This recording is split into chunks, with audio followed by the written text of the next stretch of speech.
ദൈവത്തിൻ്റെ അതിപരിശുദ്ധ നാമം വാഴ്ത്തപ്പെടുമാറാകട്ടെ.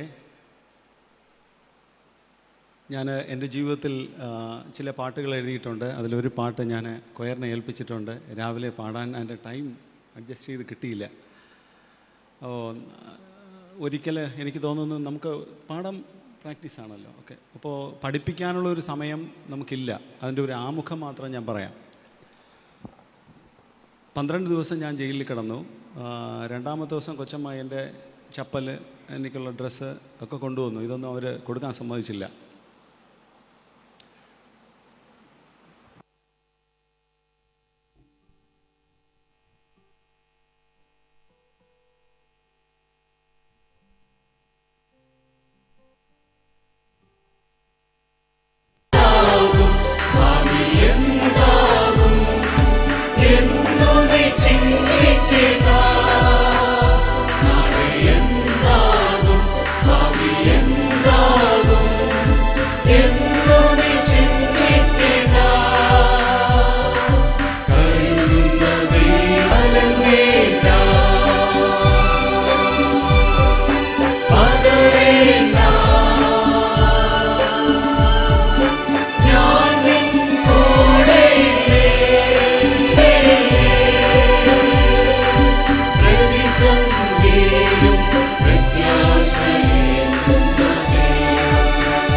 പ്രാർത്ഥിക്കാം. ജീവിതത്തിൻ്റെ പ്രതിസന്ധികളിൽ പുതിയ വഴി നമുക്കായി തുറന്നു തരുന്ന ഞങ്ങളുടെ ജീവൻ്റെ നാഥനായ കർത്താവേ, നാളെ ഇനി എന്തായിത്തീരും, ജീവിതത്തിൻ്റെ ഭാവി എന്തായിത്തീരും എന്നോർത്ത് നിരാശപ്പെട്ട് തകർന്നു പോകുന്ന അനേക മക്കളോട് കർത്താവ് പറയുന്നു, നിനക്കായി പുതിയ വഴി തുറക്കുന്ന ദൈവം നിൻ്റെ കൂടെ ഉണ്ട്. കർത്താവേ, ഈ മധ്യാഹ്ന വേളയിലും അങ്ങ് ഞങ്ങളോട് സംസാരിക്കണമേ. വചനത്തിൽ നിന്നും ഞങ്ങൾ കേൾക്കുന്ന ചിന്തകൾ ഞങ്ങളുടെ ജീവിതത്തിൽ അനുഗ്രഹത്തിനും നന്മയ്ക്കും ദൈവസന്നിധിയിൽ ഉറപ്പോടെ നിൽക്കുന്നതിനും സഹായകമാക്കി തീർക്കണമേ. വളരെ മനോഹരമായി പാടിയ കൊയറങ്ങങ്ങൾക്കായി സ്തോത്രമപ്പ. അങ്ങേക്കു വേണ്ടി ഇനിയും പാടുവാൻ ദൈവം അവരെ ശക്തീകരിക്കണമേ, ബലപ്പെടുത്തണമേ. വചനം പറയുന്ന അടിയനെയും കേൾക്കുന്ന മക്കളെയും കർത്താവേ, ആയിരിക്കുന്ന എല്ലാ വൈദിക ശ്രേഷ്ഠരെയും അങ്ങയുടെ കരങ്ങളിലേക്ക് സമർപ്പിക്കുന്നു. എല്ലാ വിശ്വാസ സമൂഹത്തിനായും പ്രാർത്ഥിക്കുന്നു. ആശീർവദിക്കണമേ, നന്മകളാൽ നിറയ്ക്കണമേ. യേശുവിൻ നാമത്തിൽ തന്നെ പിതാവേ, ആമേൻ. Hallelujah, hallelujah, hallelujah. ഒരുപാട് സന്തോഷം, നന്ദി. കൊയറങ്ങൾ അച്ഛാ, പ്രത്യേകിച്ച് താങ്ക്സ്. ഞാൻ ഈ വലത് കൈ ഉയർത്തി ദൈവത്തിന് നന്ദി പറയുന്നത് എൻ്റെ കൈ തളർന്നു പോയ ഒന്നാണ്. ആരും എൻ്റെ കയ്യിൽ നിവരത്തില്ല എന്ന് പറഞ്ഞതാണ്. ദൈവം എനിക്ക് കൈക്ക് ബലം തന്നു. അതുകൊണ്ട് ഞാൻ ദൈവത്തിന് നന്ദി പറയുന്നു. ഇന്ന് നമുക്ക് ഒരുമിച്ച് ചിന്തിപ്പാനായിട്ട് എടുത്ത വേദഭാഗം നമ്മളിവിടെ വായിച്ചു കേട്ടു. വിശുദ്ധ ലൂക്കോസ് എഴുതിയ സുവിശേഷം 18-ാമത്തെ അധ്യായം, അതിൻ്റെ 18 മുതൽ 23 വരെയുള്ള വചനങ്ങൾ. ദൈവവചനം ആരൊക്കെ കേട്ടിട്ടുണ്ടോ അവരൊക്കെ രൂപാന്തരം പ്രാപിച്ചിട്ടുണ്ട്. അവരുടെ ജീവിതത്തിൽ പരിവർത്തനം ഉണ്ടായിട്ടുണ്ട്. വചനം കേട്ട് പരിവർത്തനം ഉണ്ടാകുന്നത് അനുഗ്രഹത്തിന് കാരണമായി തീരുന്നു. വചനം കേട്ടിട്ടും പരിവർത്തനം സംഭവിക്കുന്നില്ല എങ്കിൽ സാരമായ പരുക്കുകളുണ്ട്, സാരമായ എന്തോ കുറവുകളുണ്ട് എന്ന് സ്വയം നമ്മൾ മനസ്സിലാക്കേണ്ടതാണ്. വേദപുസ്തകം നമ്മൾ പഠിക്കുമ്പോൾ ആരൊക്കെ ദൈവം പറഞ്ഞത് അതുപോലെ കേട്ടിട്ടുണ്ടോ അവരെല്ലാം അനുഗ്രഹിച്ചിട്ടുണ്ട്. അബ്രഹാം, വിശ്വാസികളുടെ പിതാവായ അബ്രഹാമിനെ ദൈവം വിഗ്രഹം വിറ്റ് നടന്ന ഒരു പിതാവിൻ്റെ മകനായ അബ്രഹാമിനെ, വിഗ്രഹം വിറ്റുകൊണ്ട് നടന്നവനെ ദൈവം ആരാക്കി മാറ്റി? വിശ്വാസികളുടെ പിതാവാക്കി മാറ്റി. വിക്കനായ മോശയെ ഒരു വൻ ജനാവലിയെ ദൈവത്തിൻ്റെ അടുക്കലേക്ക് നയിക്കുവാൻ തക്കവണ്ണം ഒരു വലിയ നേതാവാക്കി മാറ്റി. ഒരു നാടിനെ മുഴുവനും മാനസാന്തരപ്പെടുത്തുവാനായി നിയോഗിച്ചയച്ച യോന, അവൻ ദൈവത്തിൽ നിന്ന് പിന്തിരിഞ്ഞു, വീണ്ടും ദൈവഭാഗത്തേക്ക് വന്നു. ആ ദേശത്തിൻ്റെ മാനസാന്തരത്തിന് കാരണമായി. പത്രോസ് എന്ന വ്യക്തിത്വത്തെ നമുക്കറിയാം. എടുത്തു ചാടി പ്രവർത്തിക്കുന്നവനാണ്. എന്ത് പറഞ്ഞാലും കേട്ടത് പകുതി കേൾക്കാത്തത് പകുതി അങ്ങ് എടുത്തു ചാടി പറയുകയും ചെയ്യുന്ന ഒരു പേഴ്സണാലിറ്റിയാണ് പത്രോസിൻ്റേത്. പത്രോസിൻ്റെ ലൈഫെന്ന് പറയുന്നത് from the shifting sand to the solid rock, പൂഴിമണലിൽ നിന്നും പാറപ്പുറത്തേക്കുള്ള ഒരു പ്രയാണമാണ് പത്രോസിൻ്റെ ജീവിതം എന്ന് പറയുന്നത്. അപ്പോൾ പൂഴിമണലിൽ നിന്ന് പത്രോസിനെ വിശ്വാസത്തിൻ്റെ അടിസ്ഥാനമാക്കി പാറപ്പുറത്ത് നിർത്തുന്ന ഒരു വിശ്വാസത്തിൻ്റെ നായകനാക്കി കർത്താവ് അവനെ മാറ്റി. സക്കായിയുടെ അനുഭവം ഞാനിങ്ങനെ ഒരു 4-5 ലിസ്റ്റ് പറയുന്നതേ ഉള്ളൂ. സക്കായിയുടെ സംഭവം നമുക്കറിയാം. യേശു സക്കായിയുടെ വീട്ടിൽ വന്നപ്പോൾ സക്കായി പറഞ്ഞ ഒരു സ്റ്റേറ്റ്മെൻ്റ് ഉണ്ട്. കർത്താവേ, ഞാൻ പിരിച്ചെടുത്തതിൻ്റെ എത്ര മടങ്ങാണ് മടക്കി കൊടുത്തത്? എത്ര മടങ്ങാണ്? 4 മടങ്ങ് തന്നെ. ഓക്കെ, 4 മടങ്ങ്. അപ്പം നമ്മൾ അറിഞ്ഞിരിക്കേണ്ടുന്ന ഒരു കാര്യം, ഒരാളിന് നമ്മൾ 10 രൂപ ചീറ്റ് ചെയ്താൽ, ഒരാളിനെ പറ്റിച്ച് 10 രൂപ നമ്മൾ സമ്പാദിച്ചാൽ, ഈ 10 രൂപ കൊടുത്ത് ഒതുക്കി തീർക്കാമെന്ന് ആരും വിചാരിക്കേണ്ട. 40 രൂപ കൊടുക്കേണ്ടി വരും. 4 മടങ്ങ് കൊടുക്കണം. ഞാൻ ചതിവായി വാങ്ങിയിട്ടുള്ളതിൻ്റെ 4 മടങ്ങ് ഞാൻ മടക്കി കൊടുക്കാം. ആരെങ്കിലും നമ്മൾ പറ്റിച്ചാണ് സമ്പാദ്യം കൂട്ടുന്നതെങ്കിൽ ദൈവം തരുന്ന ഒരു വലിയ സന്ദേശമാണത്. ചതിക്കാൻ പാടില്ല, പറ്റിക്കാൻ പാടില്ല.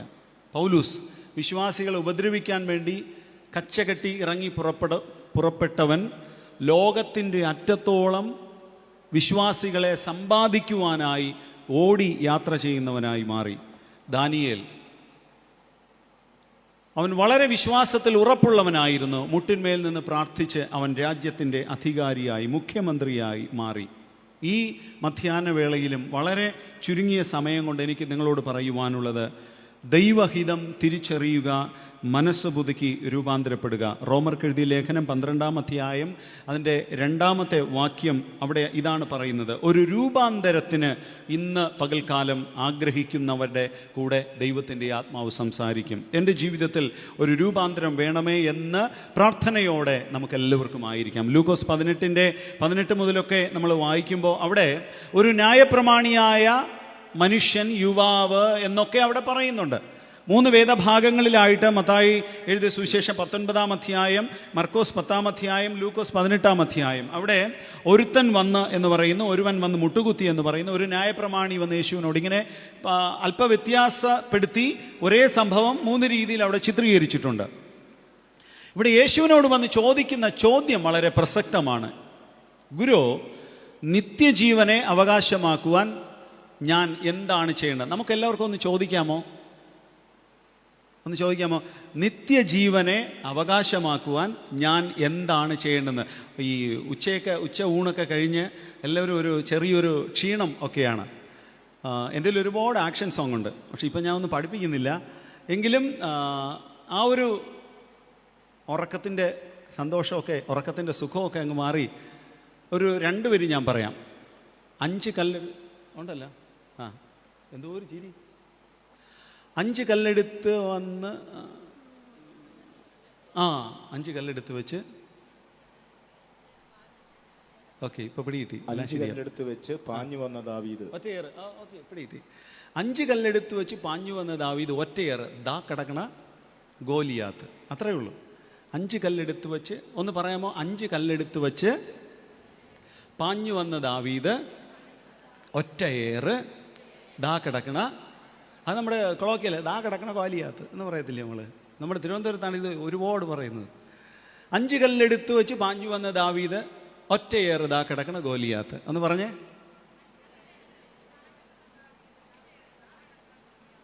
അതാ കിടക്കണം. ശരി, അപ്പോൾ 5 കല്ലെടുത്തു വെച്ച് പാഞ്ഞു വന്ന ദാവീദ് ഒറ്റയേറ് ദാ കിടക്കണ ഗോലിയാത്ത്. 5 കല്ലെടുത്തു വെച്ച് 1 2 3 4 5 കല്ലെടുത്തു വെച്ച് പാഞ്ഞു വന്ന ദാവീദ് ഒറ്റയേറ് ദാ കിടക്കണ ഗോലിയാത്ത്. ഏതെങ്കിലും ഒരു സ്കെയിൽ എന്താണ്? ഏതാ കിട്ടാ? 5 കല്ല്. ഓക്കെ. 5 കല്ലെടുത്തു വെച്ച് പാഞ്ഞു വന്ന ദാവീദ് ഒറ്റയേറ് ദാ കിടക്കണ ഗോലിയാത്ത്. പാടാം. 5 കല്ലെടുത്തു വെച്ച് പാഞ്ഞു വന്ന ദാവീദ് ഒറ്റയേറ് ദാ കിടക്കണ ഗോലിയാത്ത്. 5 കല്ലെടുത്തു വെച്ച് 1 2 3 4 5 കല്ലെടുത്തു വെച്ച് പാഞ്ഞു വന്ന, ഒന്നുകൂടെ. 5 കല്ലെടുത്തു വെച്ച്, ഓക്കെ മതി. ഞാനൊരു ചെറിയൊരു വർക്ക് തരാം. ഇപ്പം ഞാൻ ആക്ഷൻ പഠിപ്പിക്കുന്നില്ല. വൈകുന്നേരം ആരാധനയ്ക്ക് മുമ്പായിട്ടൊരു 2 മിനിറ്റ് തിരുപ്പി ഇതിനൊരു ആക്ഷൻ ഉണ്ടാക്കി ഇവിടെ വന്ന് ചെയ്യുന്ന 2 3 പിള്ളേരായിരുന്നാലും മുതിർന്നവരായിരുന്നാലും ആർക്കായിരുന്നാലും ഒരു സമ്മാനം കിട്ടും. ഇതിനൊരു ആക്ഷൻ, ഈ 2 പേർക്ക് ഒരു ആക്ഷൻ ഉണ്ടാക്കി ഇവിടെ വന്ന് ചെയ്യുക. ഓക്കെ. അപ്പോൾ അതാണ് നിങ്ങൾക്ക് ഉള്ള ഒരു കൊച്ചു ഡ്യൂട്ടി എന്ന് പറയുന്നത്. ഒരു യുവാവായ മനുഷ്യൻ, ധനികനായ മനുഷ്യൻ, ന്യായപ്രമാണി എന്നൊക്കെ അവിടെ പറയുന്നുണ്ട്. ഇവൻ യേശുവിൻ്റെ അടുക്കൽ വന്ന് ചോദിച്ചു, നിത്യജീവനെ സ്വായത്തമാക്കുവാൻ ഞാൻ എന്താണ് ചെയ്യേണ്ടുന്നത്? അവൻ്റെ ചോദ്യം വളരെ ശരിയാണ്. അവൻ വന്ന സ്ഥലവും കറക്റ്റാണ്, ഇൻറ്റൻഷനും എല്ലാം റൈറ്റാണ്, അവൻ്റെ ആഗ്രഹം എല്ലാം കറക്റ്റാണ്. അവൻ യേശുവിൻ്റെ അടുക്കലാണ് വന്നത് നിത്യജീവന് വേണ്ടി. നമ്മുടെയൊക്കെ മനസ്സിലുണ്ടാകേണ്ടുന്ന ഒരു വലിയ ചോദ്യമാണ്, കർത്താവേ, നിത്യജീവനെ സ്വായത്തമാക്കുവാൻ ഞാൻ എന്താണ് ചെയ്യുന്നത്? ധനികൻ വന്ന് മുട്ടുകുത്തുന്നു, യേശു നിത്യജീവനെ പറ്റി ചോദിക്കുന്നു. യേശു എന്തുവാ പറയുന്നത്? കൽപ്പനകളെ പറ്റി പറയുന്നു. പുള്ളി തിരിച്ചൊരു മറുപടി പറയുന്നു. യേശുവിൻ്റെ മുമ്പിൽ വന്ന് നമുക്ക് ആ പിക്ചർ മനസ്സിൽ വന്നാലേ, യേശു ഒരിക്കലും ഒറ്റയ്ക്കായിരിക്കത്തില്ല. ഒരു വലിയ സമൂഹം യേശുവിൻ്റെ ചുറ്റിലുമുണ്ട്, ഒരു വലിയ ഗ്രൂപ്പ് യേശുവിൻ്റെ ചുറ്റിലുമുണ്ട്. അപ്പോൾ ഈ വലിയ സമൂഹത്തിൻ്റെ മധ്യേ, അന്നത്തെ സമൂഹത്തിലും ഒരുപക്ഷെ സഭയിലും പ്രധാനിയായ ഈ ന്യായപ്രമാണം അഭ്യസിക്കുകയും മറ്റുള്ളവരെ അഭ്യസിപ്പിക്കുകയും ചെയ്യുന്ന ന്യായപ്രമാണിയായ യുവാവ്, സമൂഹത്തിൽ ഉന്നത കുലജാതനായിരിക്കാം, സഭയിൽ ഒരുപക്ഷെ പ്രധാന സ്ഥാനിയായിരിക്കാം, എന്തു തന്നെ ആയിക്കൊള്ളട്ടെ, അവൻ്റെ മനസ്സിൽ എപ്പോഴോ ഒരു ചിന്ത വന്നു, ഇതെല്ലാം പത്രാസും എനിക്കുണ്ടെങ്കിലും എന്തോ വേണ്ടുന്നത് എനിക്കില്ല എന്നുള്ള ബോധ്യമാണ് അവൻ യേശുവിൻ്റെ മുമ്പിൽ കൊണ്ടുവന്ന് മുട്ടുകുത്തിച്ചത്. ഈ എത്ര വലിയ ജനക്കൂട്ടം നിന്നിട്ടും അവൻ യേശുവിൻ്റെ മുമ്പിൽ വന്ന് മുട്ടുകുത്തി കൈകൂപ്പി. ആ ഒരു പിക്ചർ നമ്മുടെ മനസ്സിൽ വന്നു. വലിയ ജനക്കൂട്ടം നിൽക്കുന്നു, വളരെ തിരക്കാണ്. ഈ ധനവാനായ ഒരു വലിയ മനുഷ്യൻ, ഒരു പ്രമാണി വന്ന് യേശുവിൻ്റെ മുമ്പിൽ മുട്ടുകുത്തി നിൽക്കുകയാണ്. കർത്താവേ, എനിക്ക് നിത്യജീവൻ വേണം, ഞാൻ എന്തുവാ ചെയ്യേണ്ടുന്നത്? ആർക്ക് കഴിയും? ആർക്ക് പറ്റും?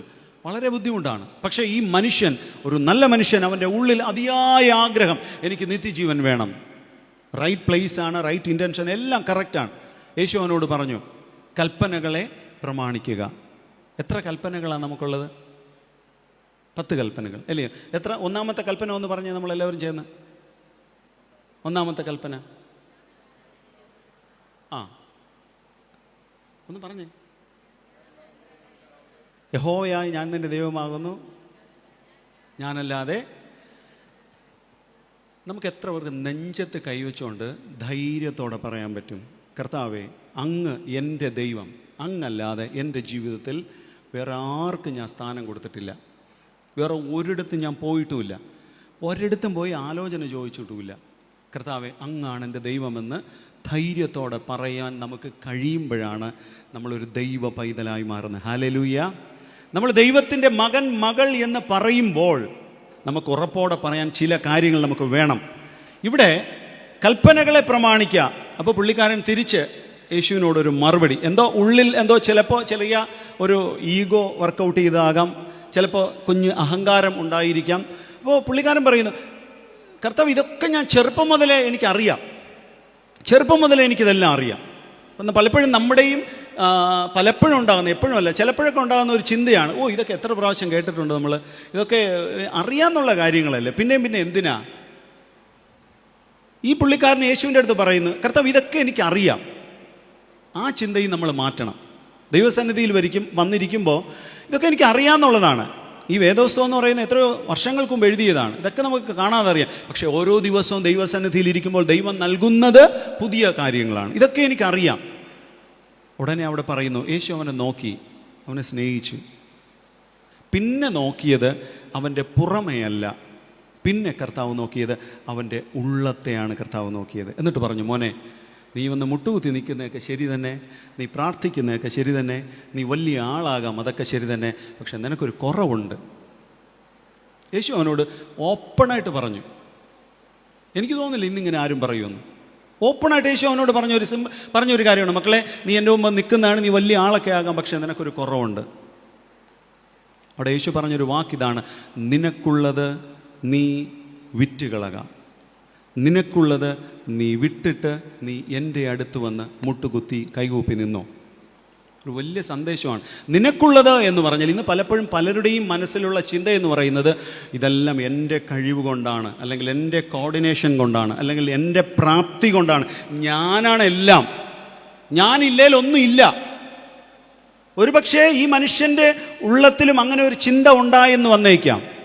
യേശു അത് കണ്ടിട്ട് അവനോട് പറയുന്നു, മോനെ, നിനക്കുള്ളതിനെ നീ വിറ്റുകളക, എൻ്റേതെന്ന് നിൻ്റേതെന്ന് നീ ചിന്തിക്കുന്നതിനെ നീ വിറ്റുകളക, എറിഞ്ഞുകളക, പിന്നെ വന്ന് നീ എന്നെ അനുഗമിക്കുക. ഓരോ പ്രാവശ്യവും ദൈവവചന കേൾവിക്കായി വചനകൂടാരത്തിൽ നാം ഇരിക്കുമ്പോൾ നമ്മുടെ മനസ്സുകൊണ്ട് ചെയ്യേണ്ടുന്ന ഒരു കാര്യം, എല്ലാ ദൈവീകമല്ലാത്തതിനെല്ലാറ്റിനെയും വിട്ടുകളഞ്ഞിട്ട് ദൈവവചനം കേൾക്കുവാനായി വരിക, ദൈവസന്നിധിയിൽ വന്ന് മുട്ടുകുത്തുക. അറിയാം എന്നുള്ള അഹങ്കാരമല്ല, അകമേയുള്ള സമർപ്പണമാണ് കർത്താവിന് ആവശ്യം. നിത്യതയിലേക്ക് നാം പ്രവേശിക്കണമെങ്കിൽ, നിത്യതയുടെ വഴികൾ നമുക്ക് തുറന്നു കിട്ടണമെങ്കിൽ അകമേയുള്ള അല്ലെങ്കിൽ സമർപ്പണമാണ്, ദൈവസന്നിധിയിലേക്കുള്ള സമർപ്പണമാണ് നമുക്ക് ആവശ്യം. ഈ യേശു ആ മനുഷ്യനെ പഠിപ്പിക്കുവാനായിട്ട് ശ്രമിച്ച ചില കാര്യങ്ങൾ ആ വേദഭാഗത്തിൽ നിന്ന് ഞാൻ നിങ്ങളോട് പറയാം എന്ന് ആഗ്രഹിക്കുന്നു. ഒന്ന്, കർത്താവ് അവനെ പഠിപ്പിക്കാൻ ശ്രമിച്ച ഒരു കാര്യം, മുട്ടുകുത്തുമ്പോൾ, ദൈവസന്നിധിയിൽ പ്രാർത്ഥനയ്ക്കായി വരുമ്പോൾ നീ കൽപ്പനകളെ പ്രമാണിക്കണം. ദൈവസന്നിധിയിൽ പ്രാർത്ഥനയ്ക്കായി വരുമ്പോൾ നിന്റെ ദൈവം നിനക്ക് നൽകിയ കൽപ്പനകളെ പ്രമാണിക്കണം. യഹോവയായി ഞാൻ നിന്റെ ദൈവമാകുന്നു, ഞാനല്ലാതെ അന്യദൈവങ്ങൾ നിനക്കുണ്ടായിരിക്കുക, നിനക്കായൊരു വിഗ്രഹത്തെ ഉണ്ടാക്കിയെന്ന് തുടങ്ങി, കൊല ചെയ്ത് മോഷ്ടിക്കരുത്, കള്ളസാക്ഷി പറയരുത്, ഒറ്റ ശ്വാസത്തിൽ നമ്മൾ പറഞ്ഞു നിൽക്കും. ഇനി വേറെയും കുറച്ചുകൂടെ പറയും നമ്മൾ, ഒറ്റ ശ്വാസമാണ്. കാരണം ഇതെല്ലാം നമുക്ക് ബൈ ഹാർട്ടാണ്. പക്ഷെ ഓരോ കൽപ്പനയ്ക്കകത്തും അടങ്ങിയിട്ടുള്ള കാര്യങ്ങൾ വളരെ ഗൗരവമുള്ളതാണ്. കർത്താവിൻ്റെ പ്രാർത്ഥന, വിശ്വാസ പ്രമാണം, 10 കൽപ്പനകൾ, ഇതൊക്കെ ഓരോ ഞായറാഴ്ചയും പറഞ്ഞില്ലെങ്കിൽ എന്തോ ഒരു വലിയ കുറവ് പോലെയാണ് നമ്മുടെ ക്രിസ്ത്യാനികൾക്ക്. ഞാനൊരു പള്ളിയിൽ ഇരുന്നപ്പോൾ അന്ന് ഞാൻ 10 എന്തോ ഇങ്ങനെ അന്ന് ഒരു തിരുമേനിയൊക്കെ വരുന്ന ഒരു വലിയ പ്രോഗ്രാം ആയതുകൊണ്ട് ഞാൻ 1-2 പോർഷൻ കട്ട് ചെയ്തു. അപ്പോൾ ഒരു സൺഡേ സ്കൂൾ ടീച്ചർ വന്ന് എന്നോട് പറഞ്ഞു, അച്ചോ 10 കൽപ്പന പറയാത്ത ഒരു വല്ലാത്ത കുറവ് പോലെ തോന്നി എന്നെന്നോട് പറഞ്ഞു. ശരിക്കും എനിക്കും തോന്നി അത് കുറവായിട്ട്. പക്ഷേ ഈ കൽപ്പന 10-നകത്ത് എഴുതിയിരിക്കുന്ന കാര്യങ്ങൾ അത് എത്രത്തോളം നമ്മുടെ ജീവിതത്തിൽ പ്രാക്ടിക്കൽ ലൈഫിൽ കൊണ്ടുവരണം എന്നുള്ളതിനെ പറ്റിയാണ് പ്രധാനം. ഒരിക്കൽ ഈ കുംഭസാരത്തിനെ പറ്റി ഒരു കഥയുണ്ട്. കുംഭസാരം അതൊരു കഥയാണ്. ഒരു അച്ഛൻ്റെ അടുത്ത് ഒരു മദ്യപാനി കുംഭസാരിക്കാൻ പോയപ്പോൾ വന്ന് നിൽക്കുകയാണ്. പുരോഹിതൻ്റെ അടുത്തിങ്ങനെ പറയുകയാണ് കാര്യങ്ങളെല്ലാം. അപ്പോൾ പുരോഹിതൻ അങ്ങോട്ട് ചോദിച്ചു, എടോ മോനെ, എത്ര കൽപ്പനകളാണ് നമ്മുടെ കർത്താവ് തന്നിട്ടുള്ളത്? അപ്പോൾ പുള്ളി പറഞ്ഞു, 10 കൽപ്പന അച്ചോ. അപ്പോൾ അച്ഛൻ വീണ്ടും ഒന്നുകൂടെ സ്ട്രോങ് ആയിട്ട് എടുത്തു ചോദിച്ചു, നീ ആലോചിച്ചിട്ട് പറഞ്ഞാൽ മതി, നിൻ്റെ അവസ്ഥ എനിക്കറിയാം, എത്ര കൽപ്പനയാണ് കർത്താവ് തന്നിട്ടുള്ളത്? പുള്ളിയുടെ മനസ്സിലിങ്ങനെ ഒരു പേടി വരാൻ തുടങ്ങി. ദൈവമേ, അച്ഛൻ ചോദിച്ചതാണ്, തെറ്റു പറഞ്ഞാലും കുഴപ്പമായി തീരും. പുള്ളി ഒന്നുകൂടെ നന്നായിട്ട് ആലോചിച്ചിട്ട് പറഞ്ഞു, 12 ആണ് എന്ന് പറഞ്ഞു. അപ്പോൾ വീണ്ടും അച്ഛൻ ചോദിച്ചു, നീ ഒന്നുകൂടെ നന്നായിട്ട് ആലോചിക്കണം, ഭംഗിയായിട്ട് ആലോചിച്ചിട്ട് വേണം എനിക്ക് മറുപടി തരാൻ. എത്ര കൽപ്പനയാണ് കർത്താവ് തന്നിട്ടുള്ളത്? അപ്പോൾ പുള്ളി പറഞ്ഞു, അച്ഛാ ഇനി എന്നെ ഉപദ്രവിക്കരുത്, 15 കൽപ്പന തന്നിട്ടുണ്ട്. അപ്പോൾ അച്ഛൻ പറഞ്ഞു, നീ ഒരു കാര്യം ചെയ്യും, പുറത്ത് പോയിരുന്നിട്ട് ആ സ്റ്റെപ്പിലിരുന്ന് ഈ 15 കൽപ്പനയൊന്ന് കാണാതെ പഠിച്ച് എൻ്റെ അടുത്ത് വാ, പിന്നെ കുമ്പസരിക്കാമെന്ന് പറഞ്ഞു. അപ്പോൾ പുള്ളി ഇരുന്നിങ്ങനെ കറക്റ്റായിട്ട് എണ്ണാനും പറ്റുന്നില്ല, ഒരു വല്ലാത്തൊരു അവസ്ഥ.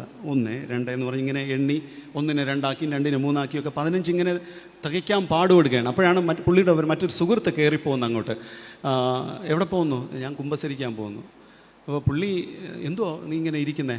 അപ്പോൾ പുള്ളി പറഞ്ഞു, അച്ഛൻ എന്നോട് പറഞ്ഞു കൽപ്പന പഠിച്ചിട്ട് വരാൻ പറഞ്ഞു. ഓ, എനിക്കറിയത്തില്ലയോ 10 കൽപ്പന എന്ന് ആർക്കാ അറിഞ്ഞുകൂടാത്തെ? അപ്പോൾ പുള്ളി തിരിച്ചു പറഞ്ഞു, ഞാൻ 15 വരെ പറഞ്ഞു നോക്കി, എന്നിട്ടും അച്ഛൻ ഏറ്റില്ല, എന്നിട്ടാണ് ഞാൻ ഇവിടെ ഇരിക്കുന്നത്, നിൻ്റെ 10 കൊണ്ട് നീ അങ്ങ് പോ.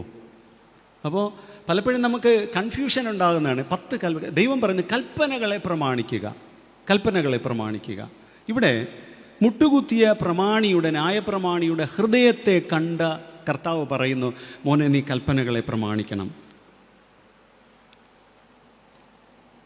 ദൈവം നമ്മെ നടത്തിയ വിധങ്ങളെ ഓർത്ത് ദൈവത്തിന് നന്ദി പറയണം. ഒന്നാമത് യേശു അവനെ പഠിപ്പിക്കാൻ ശ്രമിക്കുന്ന കാര്യം, നീ കൽപ്പനകളെ പ്രമാണിക്കണം, ദൈവം നടത്തിയ വിധങ്ങളെ ഓർത്ത് നന്ദി പറഞ്ഞുകൊണ്ട് വേണം നീ വന്ന് പ്രാർത്ഥിക്കാൻ. ഓരോ ദിവസവും നമ്മൾ ദൈവസന്നിധിയിൽ ഇരിക്കുമ്പോൾ ദൈവം ഒരുപാട് നന്മകൾ, ഇന്ന് ജീവനോടെ നാം ഇരിക്കുന്നത് ദൈവം നടത്തിയ നന്മകളുള്ളത് കൊണ്ടാണ്.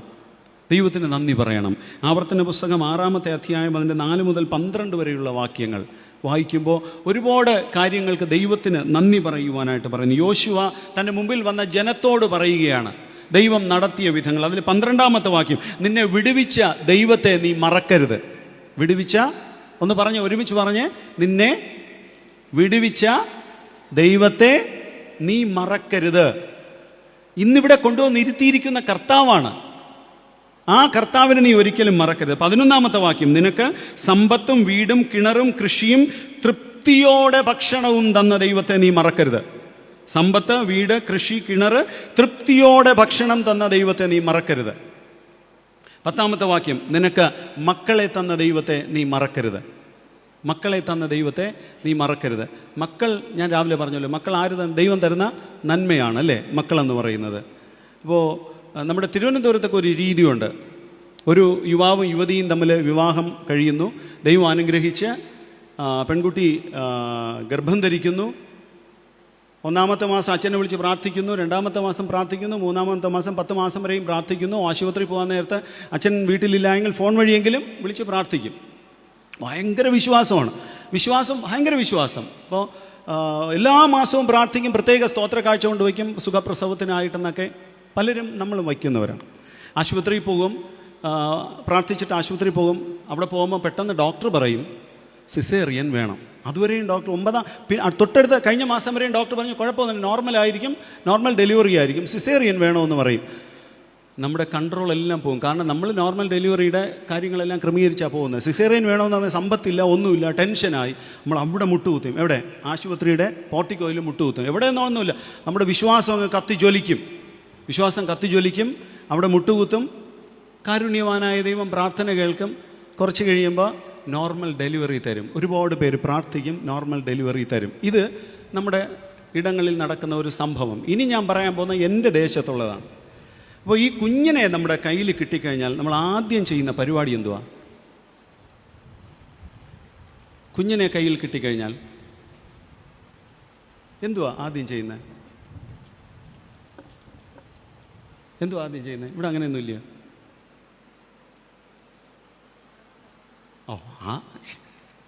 ആണോ പെണ്ണെന്നൊക്കെ നമുക്കറിയാം. അല്ല, വീട്ടിൽ കൊണ്ടുവന്നിട്ട് കുഞ്ഞിനെ വീട്ടിൽ കൊണ്ടുവരും, ഡിസ്ചാർജ് ചെയ്ത് വീട്ടിൽ കൊണ്ടുവന്നിട്ട് നമ്മുടെ ആദ്യം അച്ഛൻ എന്തിനാണ് വിളിക്കുന്നത്?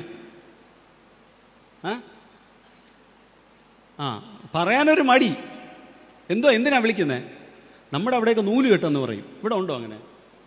ഇല്ല. ദൈവമേ സ്തോത്രം. നമ്മുടെ അവിടെയൊക്കെ ഈ നൂലുകെട്ട് പരിപാടി എന്ന് പറയും. ഇപ്പോൾ തിരുവനന്തപുരത്തുള്ള ക്രിസ്ത്യാനികൾ എന്ത് ചെയ്യുമെന്നറിയോ? ഞാൻ ഈ പറഞ്ഞ ഇതെല്ലാം കറക്റ്റാണ്, അത് ഈ പറഞ്ഞതെല്ലാം ഇവിടെയും കറക്റ്റാണ്, ഇനി പറയാനുള്ളത് നമ്മുടെ മാത്രമാണ്. അപ്പോൾ ഈ തിരുവനന്തപുരത്തുള്ള ക്രിസ്ത്യാനികൾ എന്ത് ചെയ്യുമെന്നറിയോ? നൂല് കെട്ടാൻ വേണ്ടി അച്ഛനെ വിളിക്കും. നൂല് കെട്ടാൻ വേണ്ടി അച്ഛനെ വിളിക്കുന്നത് എന്നറിയാമോ?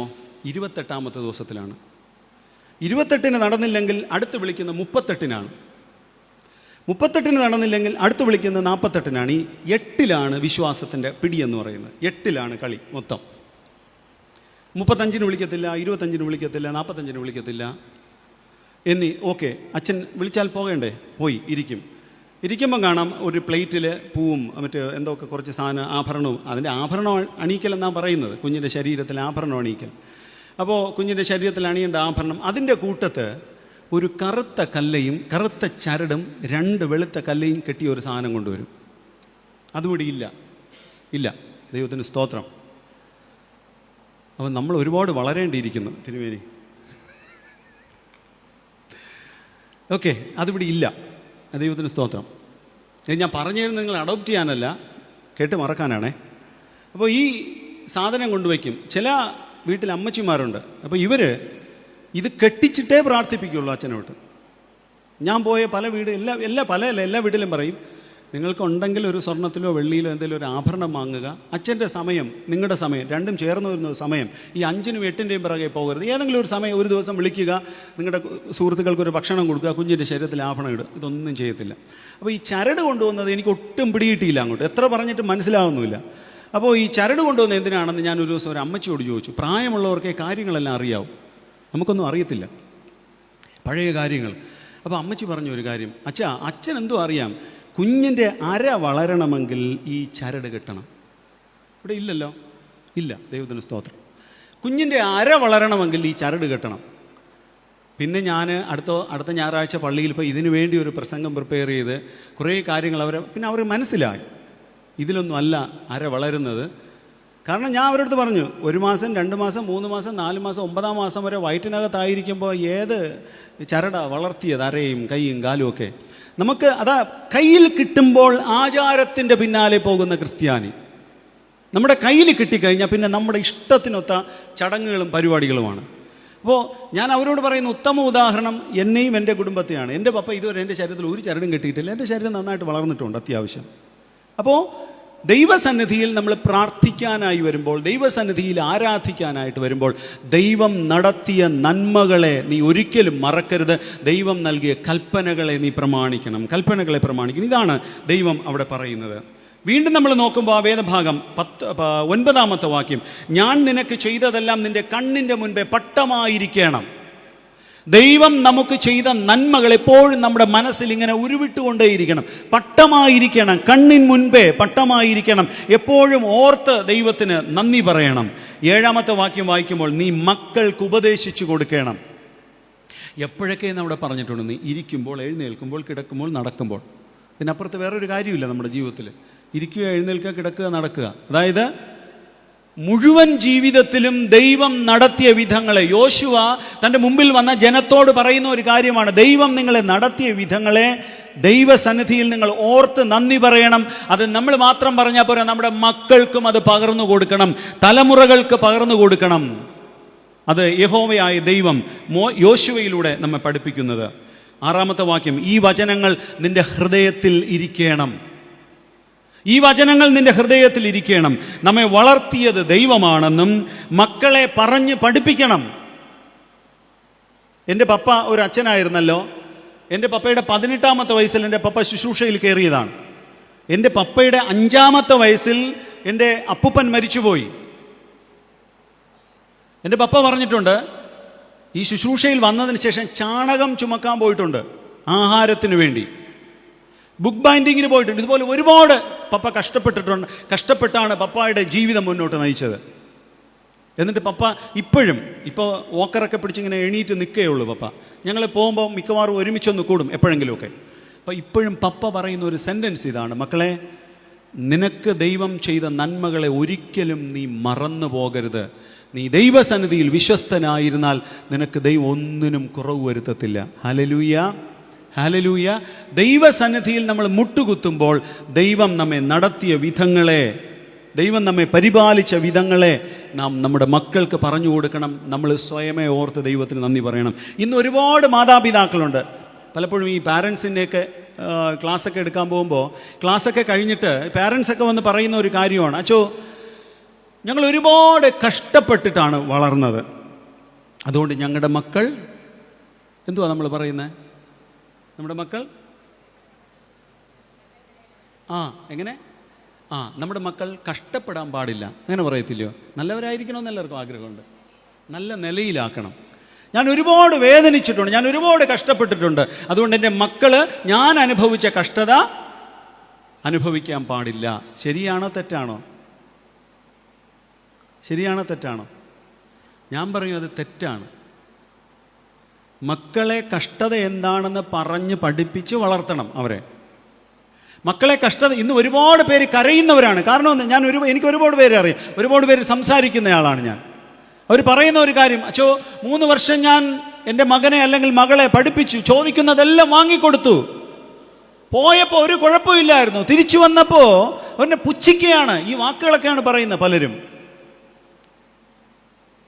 നമ്മൾ ഒരുപാട് അധ്വാനിക്കുന്നു, ഒരുപാട് സമ്പാദിക്കുന്നു, ഒരുപാട് ചെലവിടുന്നു, പക്ഷേ അവർക്ക് പറഞ്ഞു കൊടുക്കേണ്ടുന്ന സമയത്ത് പറഞ്ഞു കൊടുക്കേണ്ടുന്ന രീതിയിൽ പറഞ്ഞു കൊടുക്കാത്തതിൻ്റെ ഒരുപാട് തിക്തഫലങ്ങൾ നമുക്കുണ്ട്. നമുക്കിന്നെല്ലാം ഉണ്ട്. വിദ്യാഭ്യാസമുണ്ട്, സമ്പത്തുണ്ട്, സ്ഥാനമാനങ്ങളുണ്ട്, സുഖസൗകര്യങ്ങളുണ്ട്, എല്ലാം ഉണ്ട്. പലപ്പോഴും they don't know how to speak, how to behave and how to live. എങ്ങനെ സംസാരിക്കണമെന്നോ, എല്ലാവരുമല്ല, ഒരു കുറച്ച് പേരെങ്കിലും എങ്ങനെ സംസാരിക്കണമെന്നോ, എങ്ങനെ ഇടപെടണമെന്നോ, എങ്ങനെ ജീവിക്കണമെന്നോ അറിയാത്ത ഒരു വിഭാഗം വ്യക്തിത്വങ്ങൾ നമ്മുടെ ഇടയിലുണ്ട് എന്നുള്ള കാര്യം ഒരിക്കൽ പോലും മറന്നു പോകരുത്. കാരണം ഒരു പരിധിവരെ നമ്മളെന്നുള്ള സത്യവും നമ്മൾ തിരിച്ചറിയണം. നമ്മുടെ ജീവിതത്തിലെ കുറവുകളെ നമ്മളൊന്ന് നികത്തിയിട്ട് വേണം. യേശുവിൻ്റെ മുൻപിൽ നമ്മൾ പ്രാർത്ഥിക്കാനായിരിക്കുമ്പോൾ പലപ്പോഴും പറയുന്നുണ്ട്, ഒരുപാട് നാൾ പ്രാർത്ഥിച്ചു, എനിക്കതിന് മറുപടി കിട്ടുന്നില്ല. ഈ പ്രാർത്ഥന എന്ന് പറയുന്ന ഒരു വൺ വേ കോൺവെർസേഷൻ അല്ല, ഇതൊരു 2 ഭാഗത്ത് നിന്ന്. നമ്മൾ പ്രാർത്ഥിക്കാനിരിക്കുമ്പോൾ നമ്മുടെ ഒരുപാട് കാര്യങ്ങൾ ദൈവത്തോട് പറയാറുണ്ട്, നമ്മൾ കണ്ണുനീരോടെ പ്രാർത്ഥിക്കാറുണ്ട്, ഉപവസിക്കാറുണ്ട്. പക്ഷേ പ്രാർത്ഥിച്ച് തീർന്നിട്ട് എപ്പോഴേലും ഒരു മിനിറ്റ് നമ്മൾ ശാന്തമായിരുന്നിട്ടുണ്ടോ? നമ്മുടെ അമ്മച്ചിമാരൊക്കെ നിങ്ങൾ കണ്ടിട്ടുണ്ടോ പ്രാർത്ഥിക്കാൻ? ഞാൻ കണ്ടിട്ടുണ്ട്. എൻ്റെ അമ്മ എന്ന് പറയുന്നത് ഒരു ചർച്ചിലെ കപ്പ്യാരുടെ മകളുടെ കപ്പ്യാർ കുടുംബത്തിലുള്ള ഒരാളാണ് ഞാൻ. അപ്പോൾ പലപ്പോഴും നമ്മൾ കണ്ടിട്ടുണ്ട് അവരെ വൈകുന്നേരങ്ങളിൽ പ്രാർത്ഥിക്കാനിരിക്കുമ്പോൾ പായൊക്കെ എടുത്തിട്ട് വിരിച്ച് തലയിൽ കൂടെ ഒരു തുണിയൊക്കെ ഇട്ട് മൂടി അവരിങ്ങനെ മുട്ടിന്മേൽ നിന്നിട്ട് ദൈവത്തോട് ഒന്ന് ഒരുപാട് നേരം ഇന്ന് പ്രാർത്ഥിക്കും. പ്രാർത്ഥിച്ച് തീർന്നിട്ട് അവർ കുറേ നേരം ഇങ്ങനെ വെറുതെ ഇരുന്ന് ഒരു 5 മിനിറ്റോളമൊക്കെ വെറുതെ ഇരുന്നിട്ട് എണീക്കുമ്പോൾ നിങ്ങൾ ആരെങ്കിലും ശ്രദ്ധിച്ചിട്ടുണ്ടോ ഇങ്ങനെ മുഖമൊക്കെ ഒന്ന് ഇങ്ങനെ തുടച്ചിട്ട് നല്ല ഒന്ന് ശ്വാസം വലിച്ചു വിടും. അല്ലേ? അതെന്ന് പറഞ്ഞാൽ ഒരു വലിയ സന്തോഷത്തിൻ്റെ, ഒരു സ്ട്രെങ്തിൻ്റെയൊക്കെ സിമ്പലാണ്. നമുക്ക് പ്രാർത്ഥിക്കാനും എഴുന്നേൽക്കാനും ഒന്നും ഇപ്പോൾ വളരെ തിരക്കുകളാണ്. നമ്മൾ ദൈവസന്നിധിയിൽ വരുമ്പോൾ സത്യസന്ധതയോടെ വരണം. കർത്താവ് നോക്കുന്നത് നമ്മുടെ പുറം മോടിയല്ല, ഹൃദയത്തിൻ്റെ അവസ്ഥയാണ് കർത്താവ് നോക്കുന്നത്, ഹൃദയത്തെയാണ് കർത്താവ് നോക്കുന്നത്. രണ്ടാമത് യേശു ഈ മനുഷ്യനെ പഠിപ്പിക്കുവാനായിട്ട് ശ്രമിച്ച കാര്യം, നീ മുട്ടുകുത്തി ദൈവസന്നിധിയിൽ പ്രാർത്ഥിക്കുമ്പോൾ നിൻ്റെ ജീവിതം സാക്ഷ്യമുള്ളതായിരിക്കണം. നിൻ്റെ ജീവിതം സാക്ഷ്യമുള്ളതായിരിക്കണം. നിത്യജീവനം വേണം എന്നാഗ്രഹിച്ചു. കർത്താവ് അവന് കുറവിനെ കാട്ടിക്കൊടുത്ത കുറവിനെ മനസ്സിൽ ഉൾക്കൊള്ളുവാൻ വയ്യാതെ തുടർന്നുള്ള വേദഭാഗങ്ങൾ വായിക്കുമ്പോൾ നമുക്ക് മനസ്സിലാക്കുവാനായിട്ട് കഴിയും. നിത്യജീവൻ വേണമെങ്കിൽ ഈ ലോക ജീവിതം ശരിയുള്ളതായിരിക്കണം. ഈ ലോക ജീവിതം നമ്മൾ ശരിയുള്ളതായിരുന്നാൽ മാത്രമേ നിത്യജീവൻ നമുക്ക് സ്വായത്തമാക്കുവാനായിട്ട് കഴിയുള്ളൂ. അപ്പോസ്തലപ്രവൃത്തികൾ 6:3 ആത്മാവും ജ്ഞാനവും നല്ല സാക്ഷ്യവുമുള്ള വ്യക്തികളെ പറ്റി പറയുന്നു. അപ്പോസ്തലപ്രവൃത്തികൾ 16:2 സഹോദരന്മാരാൽ നല്ല സാക്ഷ്യമുള്ളവരായിരിക്കണം എന്നൊക്കെ അവിടെ പറയുന്നു. ഉൽപ്പത്തി പുസ്തകം 41:38 ഫറവോൻ യോസഫിനെ തൻ്റെ മുമ്പിൽ കൊണ്ട് നിർത്തിയപ്പോൾ 13 വർഷം ജയിലിൽ കിടന്നു. സഹോദരന്മാരാൽ വിൽക്കപ്പെട്ടവൻ, ചതിക്കപ്പെട്ടവൻ, അവിടെ നിന്നും മറ്റൊരു വിഭാഗത്തിന് ഇശ്മായേല്യർക്ക് വിറ്റു. അവിടെ പോത്തിഫോറിന്റെ വീട്ടിൽ പ്രധാനിയായി. ഭാര്യയുടെ പീഡനത്തിൽ നിന്നും സഹിക്കവയ്യാതെ അവരിൽ നിന്ന് ഇറങ്ങി ഓടി.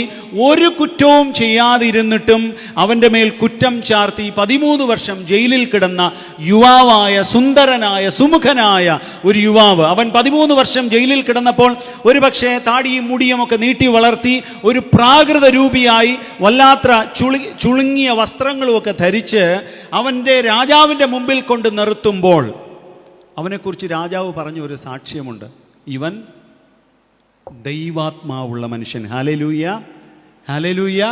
പ്രിയപ്പെട്ട ദൈവത്തിൻ്റെ മക്കളെ, നമ്മെ നോക്കി മറ്റുള്ളവർ പറയുന്ന സാക്ഷ്യം ഇതാണ്. ഒരു പുരോഹിതനെ നോക്കി, ഒരു ദൈവവിശ്വാസിയെ നോക്കി മറ്റുള്ളവർ പറയേണ്ടുന്ന സാക്ഷ്യം ഇതാണ്: ഇവൻ ദൈവാത്മാവുള്ള മനുഷ്യൻ. ഇവൻ്റെ വാക്കുകൾ, ഇവൻ്റെ പ്രവൃത്തികൾ, ഇവൻ്റെ ചിന്തകളെല്ലാം ദൈവഹിതപ്രകാരമുള്ളതാണ്.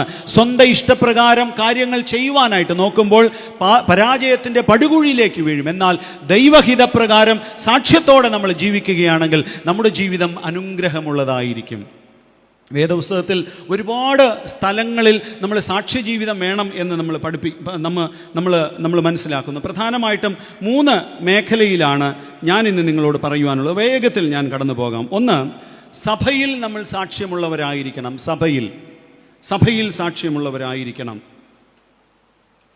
സഭയിൽ വരുമ്പോൾ നമ്മുടെ സാക്ഷ്യം എങ്ങനെയാണ്? യെഹെസ്കേൽ പ്രവാചകൻ, ഒന്ന് വായിക്കാമോ? യെഹെസ്കേൽ പ്രവാചകന്റെ പുസ്തകം 33-ാമത്തെ അധ്യായം 31-ാമത്തെ വാക്യം. അവിടെ വായിക്കുമ്പോൾ സഭയിൽ നമ്മുടെ കൂടിവരവ് നമ്മൾ എങ്ങനെ ആയിരിക്കണം എന്ന് വ്യക്തമായി യെഹെസ്കേൽ പ്രവാചകനിലൂടെ ദൈവത്തിൻ്റെ പരിശുദ്ധാത്മാവ് തൻ്റെ മുമ്പിൽ വന്ന ജനത്തോട് സംസാരിക്കുകയാണ്.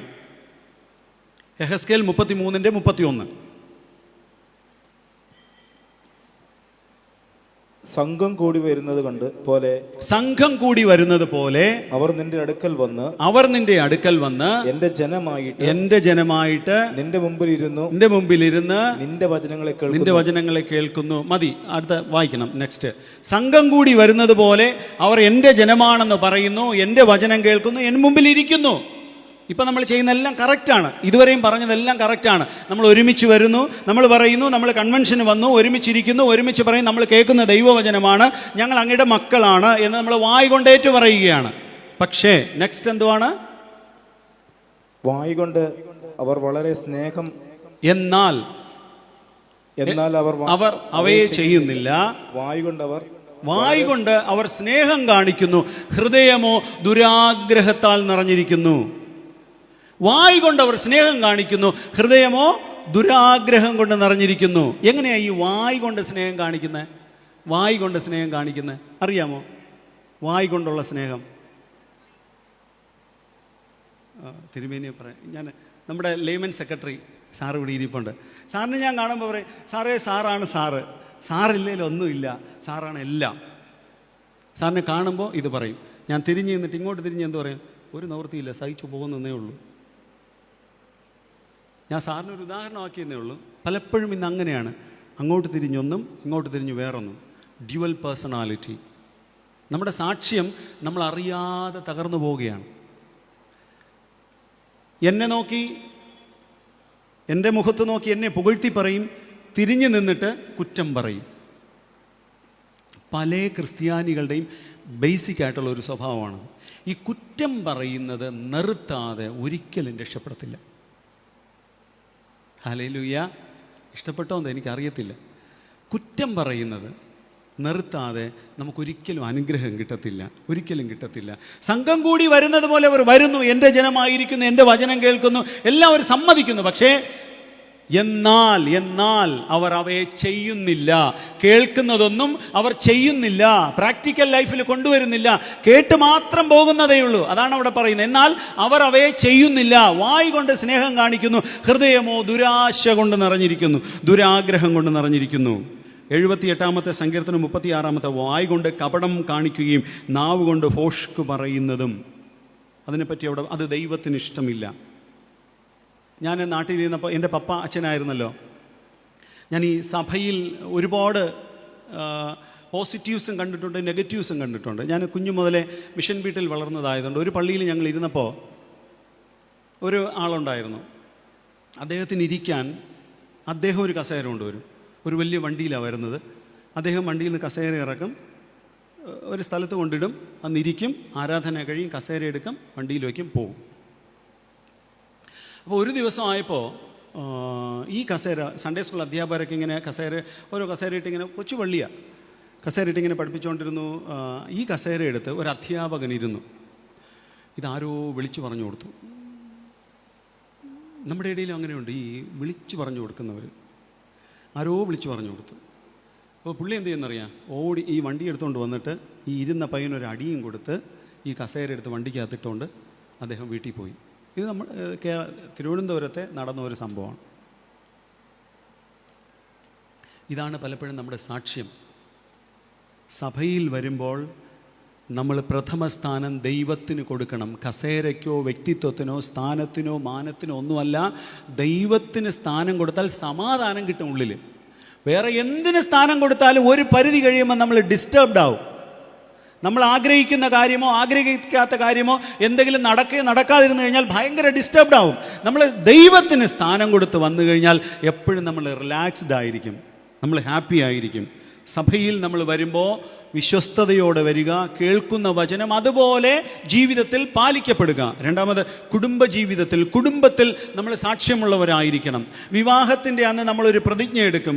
എഫേസ്യർ 5:22-27 വാക്യങ്ങൾ വായിക്കുമ്പോൾ ഭാര്യ ഭർത്താവിന് കീഴ്പ്പെട്ടിരിക്കണം, അല്ലയോ?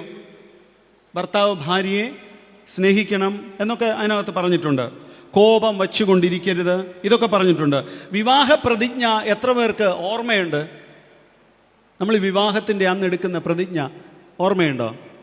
നിത്യമായ വിശ്വസ്തതയുടെയും അറ്റുപോകാത്ത, വിവാഹം കഴിയാത്ത ഒരുപാട് പേര് പറയുന്നുണ്ട്. അവർ ഓൾറെഡി പ്രിപ്പയർഡാണ്, അല്ലേ? ഓൾറെഡി പ്രിപ്പയർഡാണ്. നിത്യമായ വിശ്വസ്തതയുടെയും അറ്റുപോകാത്ത സ്നേഹത്തിൻ്റെ അടയാളമായി dash dash dash dash dash എന്ന് നമ്മൾ പറയുന്നു. അതിനുശേഷം നമ്മൾ എന്തെങ്കിലും പറഞ്ഞിട്ടുണ്ടോ? പിന്നെ വീട്ടിൽ വെച്ച് അന്ന് നമ്മൾ പറഞ്ഞ് ഓക്കെ ഉടമ്പടി ചെയ്തു, വിവാഹം കഴിയുന്നു, വീട്ടിൽ വരുന്നു. അതിനുശേഷം എന്നേലും പറഞ്ഞിട്ടുണ്ടോ?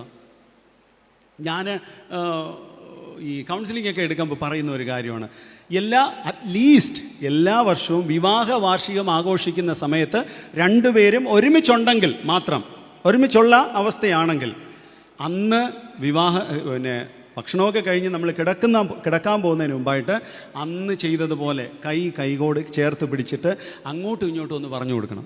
അന്ന് അച്ഛൻ പറഞ്ഞു തന്നിട്ടാണ് പറഞ്ഞത്. ഇപ്പോഴങ്ങോട്ടും ഇങ്ങോട്ടും ഒന്ന് പറഞ്ഞു കൊടുത്താൽ എന്തൊരു സന്തോഷമെന്നറിയോ? നമ്മുടെ ഉള്ളിനകത്ത് എന്തെങ്കിലും ഡാഷ് ഡാഷ് ഡാഷുകളുണ്ടെങ്കിൽ അതെല്ലാം നമ്മൾ അറിയാതെ അങ്ങ് അലിഞ്ഞു പോകും. നമ്മുടെ ജീവിതത്തിൽ ഒരു സാക്ഷ്യം ഉണ്ടായിരിക്കും. പരസ്പരം ക്ഷമിക്കുവാനും പരസ്പരം സഹിക്കുവാനും, എന്തെങ്കിലും കുറവുകളുണ്ടെങ്കിൽ അതൊക്കെ ഒന്ന് പറഞ്ഞ് നിരപ്പിൻ്റെ അനുഭവം പ്രാപിച്ച് ഒരുമയോടെ നമുക്ക് മുന്നോട്ട് പോകുവാനായിട്ട് കഴിയും. ആ പ്രതിജ്ഞ നമ്മുടെ ജീവിതത്തിൽ അത് പാലിക്കപ്പെട്ട് കഴിഞ്ഞാൽ ഒരുപാട് കാര്യങ്ങളുണ്ട്. നമ്മുടെ ജീവിതം, കുടുംബജീവിതത്തിൽ നമ്മൾ പാലിക്കപ്പെടേണ്ടുന്ന കാര്യങ്ങൾ. പ്രിയപ്പെട്ട ദൈവത്തിൻ്റെ മക്കളെ, നമ്മുടെ ജീവിതം സാക്ഷ്യമുള്ളതാകണമെങ്കിൽ നമ്മുടെ സഭാജീവിതം സാക്ഷ്യമുള്ളതാകണം, നമ്മുടെ കുടുംബജീവിതം സാക്ഷ്യമുള്ളതാകണം. വീണ്ടും നമ്മൾ ചിന്തിക്കുമ്പോൾ സമൂഹത്തിൽ നമ്മൾ സാക്ഷ്യമുള്ളവരായിരിക്കണം. മീഖ 6-ാം അതിൻ്റെ 8-ാമത്തെ വാക്യം, മനുഷ്യ നല്ലതെന്തെന്ന് ഞാൻ നിനക്ക് കാണിച്ചു തന്നിരിക്കുന്നു. ന്യായം പ്രവർത്തിപ്പാനും ദയാതൽപരനായിരിക്കാനും നിൻ്റെ ദൈവത്തിൻ്റെ സന്നിധിയിൽ താഴ്മയോടെ നടക്കാനുമല്ലാതെ ഒന്നും ഞാൻ നിന്നോട് ചോദിക്കുന്നില്ല. സിമ്പിളായിട്ട് ഒരു കൊച്ചു കാര്യം കർത്താവ് ചോദിക്കുന്നുള്ളൂ. നിൻ്റെ ജീവിതം അനുഗ്രഹിക്കപ്പെടണമെങ്കിൽ നീ വലിയ കാര്യങ്ങളൊന്നും ചെയ്തു കൂട്ടണ്ട. ന്യായം പ്രവർത്തിക്കണം, ദയ ഉണ്ടായിരിക്കണം, താഴ്മയുള്ളവനായിരിക്കണം. 1 തീമോഥെയോസ് 4:12 നമ്മൾ വായിക്കുമ്പോൾ അവിടെ വാക്കിലും പ്രവൃത്തിയിലും സ്നേഹത്തിലും വിശ്വാസത്തിലും മാതൃകയുള്ളവരായിരിക്കുക. എഫേസ്യർ 5:3-4-5 വാക്യങ്ങൾ വായിക്കുമ്പോൾ പൊട്ടച്ചൊൽ, കളിവാക്ക്, ചീത്തതറും, ദുർനടപ്പ് ഇതൊന്നും പാടില്ല, പിന്നെ സ്തോത്രമത്രേ വേണ്ടത്. നമ്മൾ സമൂഹത്തിലേക്ക് ഇറങ്ങിത്തിരിക്കുമ്പോൾ, സമൂഹത്തിലേക്ക് ഇറങ്ങി പുറപ്പെടുമ്പോൾ നമ്മുടെ ജീവിതം നമുക്കൊരു പക്ഷേ ദൈവം ഒരുപാട് സ്ഥാനമാനങ്ങൾ തരുമായിരിക്കാം, ഒരുപാട് കാര്യങ്ങൾ ദൈവം നമ്മെ ഏൽപ്പിക്കുമായിരിക്കാം. അവിടെയൊക്കെ വിശ്വസ്തയോടെ വേണം നമ്മളെ ഏൽപ്പിക്കുന്ന കാര്യങ്ങൾ ചെയ്യാൻ. ആർക്കും വേണ്ടി ചെയ്യാൻ പോകരുത്, ഒരു മനുഷ്യന് വേണ്ടിയും ചെയ്യാൻ പോകരുത്. അവിടെ നമ്മൾ തോറ്റുപോകും. ധൈര്യത്തോടെ ക്രിസ്തുവിന് വേണ്ടി ചെയ്യുവാൻ നമ്മൾ ഇറങ്ങി പുറപ്പെടണം. ഞാനൊരു സൺഡേ സ്കൂൾ അധ്യാപകരുടെ ക്ലാസ് എടുക്കാനായിട്ട് പോയി. ക്ലാസ് എടുക്കാൻ വേണ്ടി പോയപ്പോൾ ഒരു 10-32 അധ്യാപകർ ഉണ്ടായിരുന്നു. അപ്പോൾ ഓരോ അധ്യാപകരോടും ചോദിച്ചു, what is your call and commitment, നിങ്ങളുടെ വിളിയും തിരഞ്ഞെടുപ്പ്, അല്ലെങ്കിൽ എന്തുകൊണ്ടാണ് നിങ്ങൾ ഈ ശുശ്രൂഷയ്ക്ക് വേണ്ടി. ഇവിടെ എത്ര സൺഡേ സ്കൂൾ അധ്യാപകരുണ്ടെന്ന് കൈപൊക്കിക്കേ. സൺഡേ സ്കൂൾ അധ്യാപകർ. ഞാനും ഒരു അധ്യാപകനായിരുന്നു. Praise the Lord. ഓക്കെ, നിങ്ങളെക്കുറിച്ചല്ല ഞാൻ പറയാൻ പോകുന്നത്. ഇനി ഞാൻ തിരുവനന്തപുരത്തുള്ള ഒരു കാര്യമാണ് പറയാൻ പോകുന്നത്. അപ്പോൾ ക്ലാസ് എടുത്തു, ഓരോ അധ്യാപകരോടും ചോദിച്ചു, എന്തിനാണ് നിങ്ങൾ ഈ ശുശ്രൂഷ തിരഞ്ഞെടുത്തത്. അപ്പോൾ ഓരോരുത്തരും അവരവരുടെ മനസ്സിൻ്റെ ഉള്ളിൽ ഒരുപാട് കാര്യങ്ങളുണ്ട്. ചിലർ പറഞ്ഞു, എന്നെ കുഞ്ഞു പ്രായത്തിലെ വചനം പഠിപ്പിച്ച അധ്യാപിക, അവരുടെ ജീവിതം എനിക്ക് മാതൃകയാണ്, അതുകൊണ്ട് ആ ടീച്ചറിനെ പോലെ, ആ സാറിനെ പോലെ എനിക്കും കുഞ്ഞുങ്ങളെ പഠിപ്പിക്കണം. ഇങ്ങനെ ഒരുപാട് കാര്യങ്ങൾ, ദൈവം എന്നെ നടത്തിയ വിധങ്ങൾ എൻ്റെ മുമ്പിലിരിക്കുന്ന കുഞ്ഞുങ്ങൾക്ക് പറഞ്ഞു കൊടുക്കണം എന്ന് തുടങ്ങി ഒരുപാട് കാര്യങ്ങൾ അവർ പറഞ്ഞു. പക്ഷേ ഒരു ടീച്ചറിൻ്റെ അടുത്ത് എത്തിയപ്പോൾ ടീച്ചറിനോട് ഞാൻ ചോദിച്ചു, ടീച്ചർ എന്തുകൊണ്ടാണ് ഈ ശുശ്രൂഷ തിരഞ്ഞെടുത്തത്. അപ്പോൾ ടീച്ചർ എനിക്ക് തന്ന മറുപടി ഇങ്ങനെയാണ്. ഇതാണ് പറഞ്ഞത് മറുപടി. അപ്പോൾ ഞാൻ ചോദിച്ചു, അതെന്തോ അങ്ങനെ പറയുന്നത്. വീണ്ടും അങ്ങനെയൊന്നുമില്ല അച്ഛാ, അങ്ങനെയൊന്നുമില്ല. ഞാൻ പിന്നെ അവിടെ വെച്ച് അങ്ങ് സ്റ്റോപ്പ് ചെയ്തു. മീറ്റിംഗ് എല്ലാം കഴിഞ്ഞു. പിന്നെ ടീച്ചറിനെ ഞാൻ വീണ്ടും ഒന്ന് കാണണമെന്ന് ആഗ്രഹിച്ചു. ടീച്ചറിനോട് സംസാരിച്ചു. അപ്പോൾ ടീച്ചർ സന്തോഷത്തോടെ അല്ല മറുപടി പറഞ്ഞത്. ആ ടീച്ചറിനോട് പറഞ്ഞ എന്താ ടീച്ചറിന് ഈ ശുശ്രൂഷയ്ക്ക് എന്തുവാണ് താല്പര്യം. അപ്പോൾ ടീച്ചർ പറഞ്ഞ മറുപടി എന്താണെന്ന് അറിയാമോ. അച്ഛാ, മാമൻ പറഞ്ഞതുകൊണ്ടാണ് ഞാൻ ഈ വർഷം പഠിപ്പിക്കാൻ കയറിയത്. ഇവിടെ അങ്ങനെയൊന്നും കാണത്തില്ല എന്ന് ഞാൻ വിശ്വസിക്കുന്നു. അവിടെ ഈ മാമൻ പറഞ്ഞാൽ പഠിപ്പിക്കാൻ കയറും. കാരണം എന്താണെന്ന് അറിയാമോ, അടുത്ത വർഷം സെക്രട്ടറി ആവണമെങ്കിൽ മാമൻ ഈ ആൾ പഠിപ്പിച്ചാലേ പറ്റുള്ളൂ. എല്ലാം പൊളിറ്റിക്സാണ്. അടുത്ത വർഷം ഈ ആളുകൂടെ പഠിപ്പിച്ചാലേ മാമനൊരു വോട്ട് കൂടെ കിട്ടുള്ളൂ. ഇത് പച്ചയായ യാഥാർത്ഥ്യങ്ങളാണ് ഞാൻ പറയുന്നത്. പിന്നെ അവർ വളരെ സങ്കടത്തോടെ എന്നോട് പറഞ്ഞു, ആ ടീച്ചർ, അവർക്കൊന്നും ചെയ്യാൻ പറ്റുന്നില്ല, പഠിപ്പിക്കാൻ പറ്റുന്നില്ല. അവർ വിഷമം എന്നോട് പറഞ്ഞു. പ്രിയപ്പെട്ട ദൈവത്തിൻ്റെ മക്കളെ, ദൈവം നമുക്ക് അനുഗ്രഹങ്ങൾ, സ്ഥാനമാനങ്ങൾ തരുന്നത് ദൈവനാമത്തിൻ്റെ മഹത്വത്തിന് വേണ്ടിയാണ്. നമ്മൾ ഈ സ്ഥാനമാനങ്ങൾക്ക് വേണ്ടി കയറി പിടിച്ചോടേണ്ട കാര്യമില്ല. അത് ദൈവം തന്നോളും. 5 താലന്ത് കൊടുത്തവൻ അധ്വാനിച്ച് 5 കൂടെ നേടിയപ്പോൾ കർത്താവ് എന്തോ പറഞ്ഞു, നീ 10 പട്ടണത്തിന് അധിപനായിരിക്കുക. ഇത് ഈ ഗിഫ്റ്റ് കൊടുക്കുന്ന ദൈവമാണ്. അതിൻ്റെ റിവാർഡ് എന്ന് പറയുന്നത് അൾട്ടിമേറ്റ്ലി അത് കൊടുക്കുന്ന ദൈവമാണ്. 5 താലന്ത് ലഭിച്ചവൻ 5 കൂടെ നേടി. നീ പറഞ്ഞു, അപ്പോൾ കർത്താവ് പറഞ്ഞു, 2 താലന്ത് ലഭിച്ചവൻ 2 കൂടെ നേടി. കർത്താവ് പറഞ്ഞു, നീ അതിനനുസരിച്ച് നിന്റെ പദവി വർദ്ധിപ്പിച്ചോ, നീ ഉയർന്ന സ്ഥാനത്തിലേക്ക് വയ്ക്കോ. ഇത് ദൈവത്തിൻ്റെ ഒരു ദാനമാണ്, ഈ സ്ഥാനങ്ങളും മാനങ്ങളും ഒക്കെ. അതിനുവേണ്ടി മനുഷ്യനിങ്ങനെ ഓടി നടക്കുമ്പോൾ ഒരുപാട് വേദനകൾ, അനേക ചുറ്റുപാടും നമ്മൾ കാണേണ്ടി വരും, കേൾക്കേണ്ടി വരും. സമൂഹത്തിൽ നമ്മൾ സാക്ഷ്യമുള്ളവനായിരിക്കുക. അവസാനത്തെ പോയിന്റ്, മുട്ടുകുത്തുമ്പോൾ, ദൈവസന്നിധിയിൽ മുട്ടുകുത്തുമ്പോൾ പ്രത്യാശയോടെ വേണം മുട്ടുകുത്താൻ. അവൻ വന്നത് നിത്യജീവൻ വേണമെന്ന് ആഗ്രഹിച്ചാണ് മുട്ടുകുത്തിയത് യേശുവിൻ്റെ മുമ്പിൽ. യേശുവനോട് പറഞ്ഞു, എന്തുവാ പറയാൻ, നിൻ്റെ അപ്പനെയും അമ്മയും ബഹുമാനിക്കുക, നീ കൽപ്പനകളെ പ്രമാണിക്കുക. അവൻ പറഞ്ഞു, ഇതെല്ലാം എനിക്കറിയാം. അവസാനം 23-ാമത്തെ വാക്യത്തിൽ അവിടെ എഴുതിയിട്ടുണ്ട്, അവൻ അതിദുഃഖത്തോടെ കടന്നുപോയി എന്നുള്ളതാണ്. അതിദുഃഖത്തോടെ കടന്നുപോയി. പ്രിയപ്പെട്ട ദൈവത്തിൻ്റെ മക്കളെ, ഓരോ കൂട്ടായ്മ കഴിഞ്ഞും യേശുവുമായിട്ടുള്ള സാന്നിധ്യം, യേശുവുമായിട്ടുള്ള സഹവാസം കഴിഞ്ഞ് നമ്മുടെ മടങ്ങിപ്പോക്കെന്ന് പറയുന്നത് സന്തോഷത്തോടെ ആയിരിക്കണം. ഒരുപക്ഷെ ഇത് നമ്മുടെ അവസാനത്തെ ദിവസമാകാം. പേടിക്കാനല്ല ഞാൻ പറയുന്നത്. ഒരുപക്ഷെ ഇത് നമ്മുടെ അവസാനത്തെ ദിവസമാകാം. കർത്താവ് ഇന്ന് വന്നാൽ ഞാൻ പോകും എന്ന് ഉറപ്പോടെ ദൈവസന്നിധിയിൽ പറയണം. ഹല്ലേലൂയ. ഇന്ന് കർത്താവ് വന്നാൽ എനിക്ക് നിത്യജീവൻ, ഞാൻ നിത്യജീവൻ സ്വായത്തമാക്കും. ആ ഒരു പ്രത്യാശ നമ്മുടെ ജീവിതത്തിൽ വേണം. ആ ഒരു പ്രത്യാശയോടെ നമ്മൾ ജീവിതം മുന്നോട്ട് നയിക്കണം. മലയാളം സൗത്ത് കേരളയുടെ പാഠപുസ്തകത്തിൽ, ഞാൻ സൗത്ത് കേരളയുടെ അച്ഛനായതുകൊണ്ട് അത് കാരണം ഇവിടുത്തെ പാഠപുസ്തകത്തിൻ്റെ ഓർഡർ എനിക്കറിയത്തില്ല. പക്ഷെ നമ്മുടെ പാഠപുസ്തകത്തിൽ കുറേ പാട്ടുകൾ, പ്രത്യാശയുടെ ഗാനങ്ങൾ. മറന്നു പോകാതെ നീ, അറിയാമോ ആ പാട്ടുകളൊക്കെ? മനമേ ജീവൻ പറന്നു പോകും നേരം ജഡം മണ്ണായിടുമേ, ആ പാട്ട്. പിന്നെ മൺമയമാം ഈ ഉലകിൽ കാൺമതുമായ, ഇനി സമയമാം രഥത്തിൽ ഞാൻ സ്വർഗയാത്ര ചെയ്യുന്നു, ആ പാട്ട്. ഈ പാട്ടൊക്കെ പ്രത്യാശയുടെ പാട്ടുകളാണ്. നിർഭാഗ്യവശാൽ ഈ സമയാമാൻ്റെകത്തിൽ ഞാൻ മൺമയാമീലകൾ മറന്നു പോകാതെ നീ മനമേ, ഈ പാട്ടിൻ്റെയൊക്കെ മുകളിലൊരു ടൈറ്റിൽ കൊടുത്തിട്ടുണ്ട് നമ്മുടെ പാട്ടുപുസ്തകത്തിൽ, മരണവും ശവമടക്കവും. നമ്മൾ ആ ഏരിയയിലോട്ടേ തിരിഞ്ഞു നോക്കൂല. ശരിക്കും ഇതിന് കൊടുക്കേണ്ട പ്രത്യാശാ ഗീതങ്ങളെന്നാണ് മരണവും ശവമടക്കവും. നമ്മൾ അതിന് മാത്രമേ പാടുള്ളൂ. പ്രത്യേകിച്ച് ഈ സമയാമാൻ്റെകത്തിൽ ആ പാട്ടിൻ്റെ പ്രാധാന്യം അറിയാമോ? സമയാമാൻ്റെകത്തിൽ ഞാൻ ആരാ ഈ സ്വർഗയാത്ര ചെയ്യുന്നത്? ആരാ ചെയ്യുന്നത്? ജീവനോടെ ഇരിക്കുന്ന ഞാനാണ്. ഇത് മറ്റേ കക്ഷി തോളത്തിരിക്കുമ്പോൾ മാത്രം എടുത്ത് കുഴിക്കരയിൽ വയ്ക്കാൻ വേണ്ടി മാത്രം പാടുന്ന ഒരു പാട്ടായി മാറിയത്. തോളത്തെടുത്ത് വയ്ക്കുന്നത് തൊട്ട് കുഴിക്കരയിൽ കൊണ്ട് വയ്ക്കുന്നത് വരെ എവിടെ സ്റ്റാൻസ് തീരും അവിടെ അങ്ങ് സ്റ്റോപ്പ് ചെയ്യും നമ്മൾ, അല്ലയോ? മുഴുമിപ്പിച്ചു പോലും പാടത്തില്ല. സമയാമാൻ്റെകത്തിൽ ഞാൻ സ്വർഗയാത്ര ചെയ്യുന്നു. നമ്മൾ വിചാരം ഈ പുള്ളിക്ക് വേണ്ടി പാടുന്നതെന്നാണ്. കാരണം അവിടെ വെച്ച് വയ്ക്കാൻ അങ്ങ് തീർത്ത് കളഞ്ഞാൽ കുഴപ്പമില്ലല്ലോ. ഇത് നമ്മൾ സ്വയം പാടേണ്ടുന്ന പാട്ടുകളാണ്. ഇതൊക്കെ പ്രത്യാശയുടെ പാട്ട്. ഓരോ ദിവസവും കഴിയും തോറും നമ്മുടെ പ്രത്യാശ വർദ്ധിച്ചു വരണം. നമ്മൾ പ്രത്യാശയുള്ളവരായി മാറണം. ഈ യുവാവ് ക്രിസ്തുവിൻ്റെ അടുക്കൽ നിന്നും മടങ്ങിപ്പോയപ്പോൾ 23-ാം വാക്യം വായിക്കുമ്പോൾ അവൻ അതിദുഃഖത്തോടെ പൊയ്ക്കളഞ്ഞു എന്നാണ് പറയുന്നത്. പ്രിയപ്പെട്ട ദൈവത്തിൻ്റെ മക്കളെ, ഈ 41-ാമത് കൺവെൻഷൻ കൂടാരത്തിൽ നിന്നും നിങ്ങൾ വചന കേൾവി കഴിഞ്ഞ് നാളത്തെ വചന ശുശ്രൂഷയും കഴിഞ്ഞ് നിങ്ങൾ മടങ്ങിപ്പോകുമ്പോൾ നിങ്ങളുടെ മടങ്ങിപ്പോക്ക് എങ്ങനെയാകണമെന്ന് തീരുമാനിക്കുന്നത് കൺവെൻഷൻ പ്രസംഗിച്ച ഞാനോ അഭിമന്യ തിരുമേനിയോ ഇവിടുത്തെ സംഘാടകരോ ആരുമല്ല, നമ്മൾ തന്നെയാണ്. നമ്മൾ എങ്ങനെ പോകണമെന്ന് തീരുമാനിക്കേണ്ടത്. നമ്മൾ അനുഗ്രഹം പ്രാപിച്ചുകൊണ്ട് പോകണോ, സന്തോഷത്തോടെ പോകണോ, അതോ ദുഃഖത്തോടെയോ അതിദുഃഖത്തോടെയോ പൊട്ടിക്കരഞ്ഞുകൊണ്ട് പോകണോ, എങ്ങനെ പോകണമെന്ന് തീരുമാനിക്കേണ്ടത് അവരവരുടെ ഉത്തരവാദിത്വമാണ്. അതിനു വേണ്ടുന്ന ഒരുക്കങ്ങൾ ആണ് ഈ കൺവെൻഷൻ എന്ന് പറയുന്നത്. ഇത്രയും കാലം നമ്മൾ ജീവിച്ചിരുന്നിട്ടും എനിക്ക് നിത്യജീവൻ സ്വായത്തമാക്കുവാൻ കഴിയുമെന്നുള്ള ഉറപ്പ് ഇല്ലാതെ ഇവിടം വിട്ട് പോയാൽ ജീവിതം വ്യർത്ഥം. ആ ഉറപ്പോടുകൂടെ നമുക്ക് ഇവിടം വിട്ട് കടന്നു പോകാം. സർവശക്തനായ ദൈവം നമ്മെ അതിലേക്കായി സഹായിക്കട്ടെ. ജീവിതത്തിൻ്റെ ഓരോ നിമിഷവും ദൈവത്തിൻ്റെ കൃപ നമ്മോട് കൂടെ ഇരിക്കുമാറാകട്ടെ. ആമേൻ, ആമേൻ.